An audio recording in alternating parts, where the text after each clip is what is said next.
Hello everyone. तो हम आज बात करने वाले हैं खेसारी लाल यादव जी, प्रियंका सिंह जी और शिल्पी राज का एक बहुत ही बेहतरीन सॉन्ग के बारे में, जिसका पोस्टर आ चुका है और फुल वीडियो सॉन्ग का रिलीज डेट भी आ चुका है।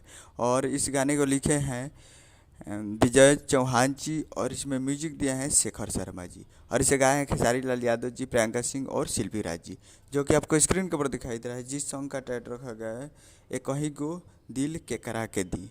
और फुल वीडियो सॉन्ग में है खेसारी लाल यादव जी, मेघाश्री जी और रक्षा गुप्ता जी। फिट में है मेघाश्री जी और रक्षा गुप्ता जी। तो full video song release in on 24 June को सुबह 6 बजे फुल वीडियो सॉन्ग को रिलीज़ किया जाएगा। तो और एक मूवी का सॉन्ग है जिस मूवी का नाम है अपराधी।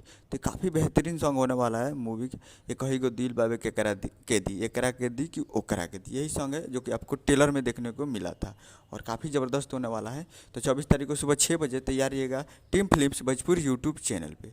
तो team films Bhojpuri YouTube channel पे 24 तारीख को सुबह 6 बजे। उम्मीद कर रहा हूँ कि वीडियो अच्छा लगा तो चैनल को सब्सक्राइब बेल आइकन प्रेस करते कैसे खेसारी लाल यादव जी के लेटेस्ट न्यूज़ लाते रहे। और वीडियो अच्छा लगा तो वीडियो को लाइक कीजिए। मिलते हैं अगले वीडियो में, तब तक के लिए जय हिंद जय भोजपुरी।